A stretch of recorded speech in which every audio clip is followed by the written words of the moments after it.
Hari ini aku mau masak yang spesial atau yang jarang banget aku masak, atau bisa dibilang ini pertama kalinya aku mau mengolah paru sapi. Kali ini paru sapinya itu mau aku bikin sambal lado. Untuk paru sapinya itu udah aku beli pagi-pagi banget di pasar seberang, atau kalau area Sangatta tahu itu di pasar Sangatta lama. Aku belinya itu sekitar setengah kilo. Untuk harganya itu 1 kilonya 120, jadi setengah kilo itu 60.000. Lanjut, untuk parunya itu udah aku potong-potong kecil dan ini mau aku rebus dulu. Untuk ngerebusnya itu cukup pakai bumbu aromatik, yaitu pakai daun salam, pakai daun jeruk, terus ini aku pakai serai, terus ini juga aku kasih bumbu instan marinasi atau bumbu kuning kayak gitu. Karena ini perdana aku ngolah paru sapi, takutnya ada aromanya, makanya aku rebus dulu supaya juga ada rasa gurihnya, makanya langsung aku bumbuin. Setelah paru sapinya ini direbus, dia bakalan melalui proses yang masih panjang kali lebar, yaitu lanjut mau aku goreng supaya teksturnya itu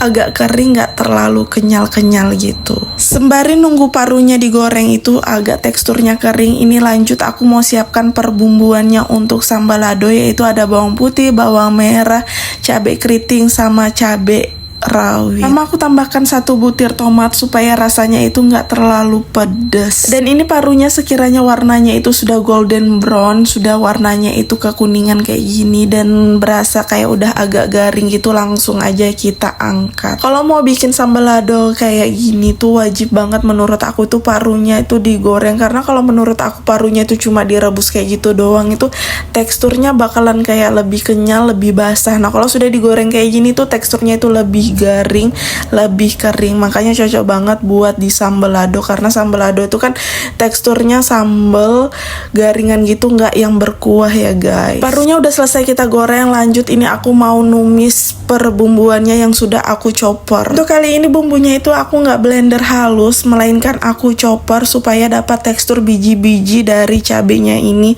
biar nanti itu paru kita di sambal lado itu makin cakep, warnanya makin merona. Karena tadi itu aku chopper bumbunya itu aku kasih air, jadinya sampai airnya itu menyusut baru aku tambahkan sama minyak dan ditumis sampai matang. Kalau sudah matang bumbunya, lanjut kita sesening pakai garam, micin, penyedap, yaitu penyedapnya ini aku pakai kaldu jamur. Jangan lupa juga tambahkan saus tiram sama gula. Untuk garamnya ini kali ini aku nggak pakai terlalu banyak, karena kebetulan tadi parunya itu kan udah aku bumbuin pakai bumbu kuning yang udah ada rasanya. Takutnya kalau kita sudah bumbuin sambalnya kayak gini dengan bumbu yang pas, terus itu ketemu sama parunya yang sudah digoreng yang ada rasanya, itu takutnya nanti jadi asin. Makanya nanti itu kita koreksi rasa, nanti kalau sekiranya kurang asin baru ditambahin garam. Kalau bikin sambal lado kayak gini tuh supaya awet, menurut aku nggak manas-manasi terus, kasih aja minyaknya itu agak banyak, karena minyak itu berfungsi sebagai bahan pengawet makanan alami tanpa pengawet buatan ya guys. Kalau sudah jadi kayak gini itu nggak perlu dijadikan menu sekali habis, bisa kita stok di kulkas, dan ini menurut aku tuh awet banget buat beberapa minggu menurut aku ya. Karena ini kan menurut aku dijadikan sambal lado, jadinya itu kayak buat lauk secukupnya, bukan lauk utama. Jadinya kalau misalnya aku masak sambal lado kayak gini tuh aku masih pakai menu lain, kayak pakai tahu tempe goreng atau pakai ikan goreng, bahkan ayam goreng. Parunya udah mateng, udah siap buat disajiin.